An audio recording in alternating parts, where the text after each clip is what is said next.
The French narrator is not the French narrator. The past doesn't exist. Mr. Krabs is not who you think he is. We'll discuss all this and more in debunking Alex Bale's television theory. So the first flaw is with the French narrator. So in his theory, Alex states two things about the French narrator that completely contradict. The first thing he says is that the French narrator is a character on the show who's hit by SpongeBob during one of his driving tests in the episode No Free Rides. However, much later in his theory, while attempting to prove that Sandy is trying to help the humans, he states that Sandy talks to the French narrator in the episode Feral Friends. Now this completely contradicts because the narrator in No Free Rides is animated and the narrator in Feral Friends is in real life. As Alex states in his theory, all humans are real and life-sized. So what does this mean? Does this mean that the humans can also be animated? Or does this mean that there are two French narrators? Well, I wasn't quite able to find an answer for this one, but I did go through the comments of that video and found something very interesting. Basically, one of the comments states that since Sandy knows the narrator and has shrinking technology, the narrator was able to shrink and grow. However, the narrator has made more appearances than in that one episode. In the episode Welcome to Binary Bottom, the narrator introduces the idea of a robotic bikini bottom, and the narrator who does this is human. This could be left up to interpretation, but there's one thing for sure. The cameraman in No Free Rides is not the narrator. Now the second flaw has to do with the past. Now one of the biggest mysteries in the television theory is how the past works. Basically, since in the theory Alex states that the entire show is recorded by Mr. Krabs, how is it possible that the past exists? In episodes such as Dunces and Dragons, Pest in the West, UGG, SB129, and Back to the Past, SpongeBob and Patrick are shown in a different time period. How is this possible if cameras were invented recently, especially underwater cameras? How do they record the Wild West, medieval times, and most questionably, prehistoric Bikini Bottom? So let's take a look at each episode from a different timeline to explain how it's possible. Now the first episode we'll look at is SB129. In this episode, Squidward tries to hide in the Krusty Krab freezer, gets locked, and wakes up 2,000 years later. He then finds a time machine to the past where he then ends up in prehistoric Bikini Bottom. Finally, he ends up magically back at his house after the whole alone scene. Now there's a flaw here. What are the odds that the freezer isn't open for almost 2,000 years in the Krusty Krab? This obviously means that Squidward entering the freezer in that episode is all real, but then after being locked, he's let out the next day. The entire episode is in his imagination. And this is very realistic, obviously, because what are the odds that that actually happened? The whole alone scene is pretty inexplainable, so the only thing we can really put it as is just Squidward thinking that he's alone in the freezer. So the next episode we'll look at is Pest of the West. Basically, this episode is a flashback. But how can we see a flashback? Basically, in his third theory, Alex states that the SpongeBob world follows the rules of a cartoon, and so we can see dreams and flashbacks. Also, in the episode Back to the Past, SpongeBob and Patrick go to the past to see a different Wild West Bikini Bottom, different than Pest of the West. This obviously means that Pest of the West is just a flashback. Now, Dunces and Dragons takes place in medieval times. However, it can also be debunked because this fish right here asks SpongeBob and Patrick if they're okay after a jousting accident. Hey kid, are you okay?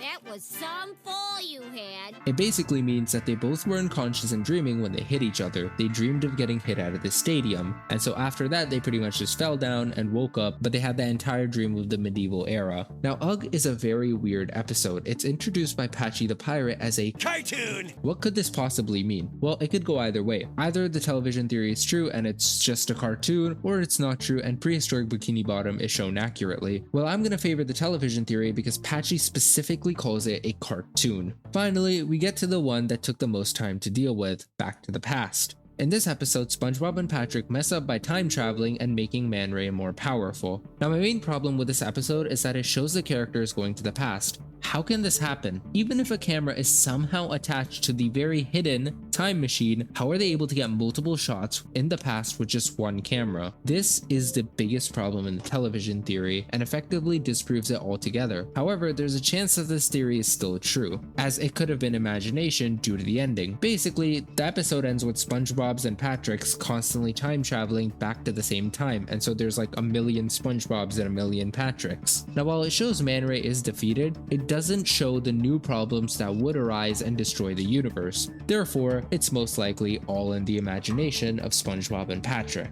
So let's go through a lightning round of theories that have less evidence to back them but are still worth mentioning. So the third flaw has to do with robot Hans. So what's up with Hans? If you don't know, Hans is a robotic hand that occasionally appears and helps SpongeBob. Or does he? In the episode Imitation Crabs, he's actually trying to eat Mr. Krabs. But then in episodes like Handemonium, Suds, and Model Sponge, we've seen him help SpongeBob. So what's going on? Is he actually there to help them or hurt them? Now the thing we have to assume is that when he's trying to supposedly eat Mr. Krabs, it's all for a show. As you know, Mr. Krabs is in on the secret of the show being recorded because he's the person recording it, and so he knows what's going on. It's not real. It's only there to teach SpongeBob to be more responsible with his decisions, as he's the one who kicked out the real Mr. Krabs for the fake one. But is he a human or a robot? I mean, if you think about it, Bikini Bottom is really deep in the ocean, so we can assume that a human hand can't even get there, right? So he's a robot. But then in episodes such as the Suds, we've seen his entire body, and in the episode Handemonium, we've even seen him talk. I'm always here to help you, SpongeBob. This is proof that he is a human. So the fourth flaw has to do with Plankton. So when it comes to Plankton, in almost every single episode that has to do with him, he's always building cool inventions that have never been seen before, like the life switcher in The Grass is Always Greener, or the baby gas in the episode Goo Goo Gas. If the show writers can see all this revolutionary technology, then why don't they confiscate it from Plankton? He's tiny and he can't really do anything about it. Well, the thing is, we learned that in the episode Handemonium, he first meets Hans, meaning that he has no clue that humans are recording the show. While there's no real evidence in the show, the main reason could simply be that Sandy could provide similar technology, which is much bigger in size. We learned that they have similar capabilities in the episode Perfect Chemistry, so there's no real need to bother Plankton.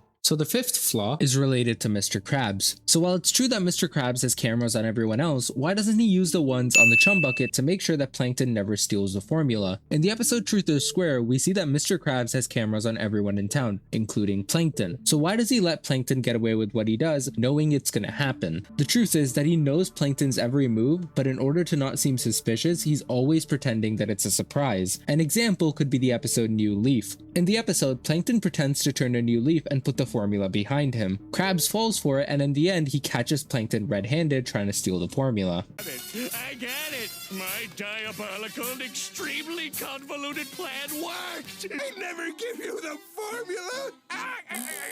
This means that he knew Plankton was going to try to trick him with his plan from the beginning. So as we continue, there's another flaw, and this one has to do with Sandy's purpose. Now, in his theory, Alex stated that Sandy's whole purpose in the show is to make sure that the show runs cleanly. However, if Sandy sleeps in the winter for hibernation in the episode Survival of the Idiots, that means that she sleeps during the winter every season. So what happens during the winter? How do the characters stay out of danger? How does the show even go on? How does anything happen? So the only time we've seen her awake during the winter is in the episode Frozen Face Off, but that could be disregarded as in the episode there's a sled race, so she might have specifically stayed awake for the race. She also made an appearance in the Christmas special It's a SpongeBob Christmas, as well as another winter special called Christmas Who. But considering we see that she has clearly made many appearances in the winter, a better question could be why she specifically went into hibernation for the other episode. As I mentioned, for Frozen Face Off, it was a special event, so it was understandable. But what about the other two Christmas specials? Why was she able to make an appearance in two Christmas related specials? Well, since they're both specials, they might be able to be disregarded because they work a little bit different from the show. In the episode It's a SpongeBob Christmas, it's not even in animated form, so it probably wasn't even a recording of actual Bikini Bottom residents, but instead something different. Also, in the episode Christmas Who, she only makes one appearance, which is just before the snow started. This could mean that she only sleeps once the snow begins, as shown in the episode Survival of the Idiots. So as mentioned, how are the characters taken care of if Sandy hibernates during the winter? Well, the truth is that there's only a handful of winter related episodes, and so what this might mean is that the showrunners don't prefer to get winter episodes unless it's for a special occasion. And this makes sense. If you think about it, in the winter, stuff freezes over and it's hard to get recordings.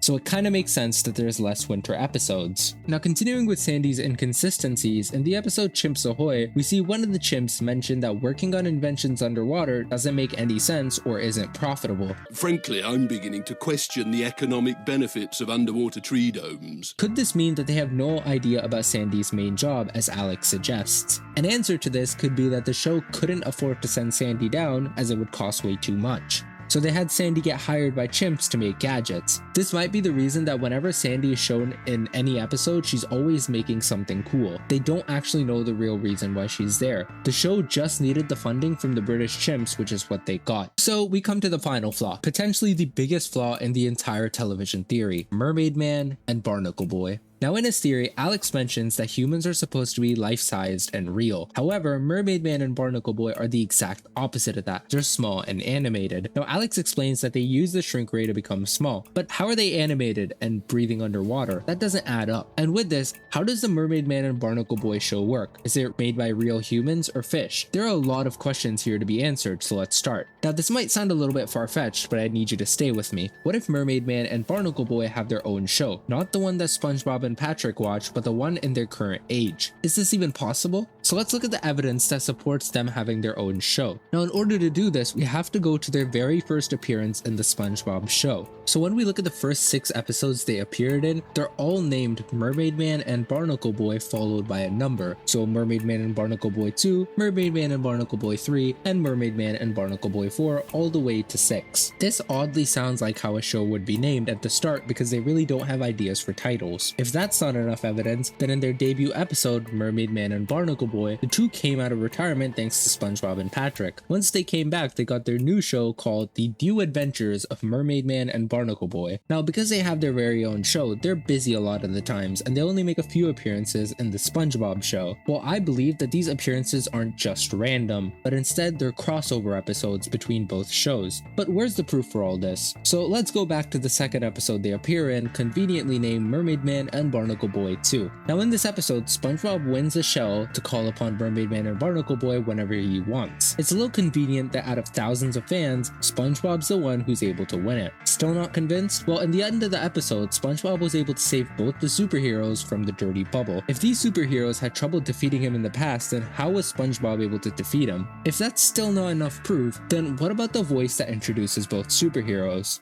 The New Adventures of Mermaid Man and Barnacle Boy. It's not the French narrator, it's another narrator who's part of another show. If that's still not enough proof, then in the episode Mermaid Man and Barnacle Boy 3, SpongeBob and Patrick defeat Man Ray. What I'm trying to say is that their two shows have episodes that overlap, so they're crossover episodes. While SpongeBob is more of a reality TV show, Mermaid Man and Barnacle Boy is more staged. That's why SpongeBob's surprised when he defeats Man Ray in the dirty bubble, not knowing it was supposed to be like that to begin with. But where's the proof for the show being staged? Well, most of the things that happen are just a little too convenient. Also, what are the odds of two superheroes living in a nursing home and not facing any problem from supervillains? It's only when they come out of retirement do they face these supervillains again. But now we come to the big question: how are Mermaid Man and Barnacle Boy able to breathe underwater? And how are they so small despite being human? Well, there's only one real explanation. Mermaid Man and Barnacle Boy are both fish in human costumes. This is a perfect example of the skin theory and how they're able to breathe underwater and are small. But can we actually prove this? So this might not make too much sense, but if we look at their younger self, we can see that they clearly have human features and overall just look like humans. But there's a main reason why I think they're fish. Look at Barnacle Boy's nose when he was younger and fighting crime, and then look at his nose now. It's oddly familiar to someone else's nose. If you can't tell, his nose looks like Squidward's. It's not exactly normal to have a nose grow that big for a human. If that's still not enough proof, then in the 6th episode of their appearance, conveniently named Mermaid Man and Barnacle Boy 6 motion picture, they're able to get 2 actors to make a movie about the superheroes. Where on earth were they able to get 2 human actors the size of Mermaid Man and Barnacle Boy? Never mind that, because I found one piece of proof that is so undeniable in proving that they're both fish in human costumes. In the episode Mermaid Man and Barnacle Boy 6 motion picture, we see Squidward give them both a makeover. When he's giving one to Barnacle Boy, he pulls his skin really far back. The human skin can't be stretched this far back, meaning that there's only one explanation to them both being fish in human skins.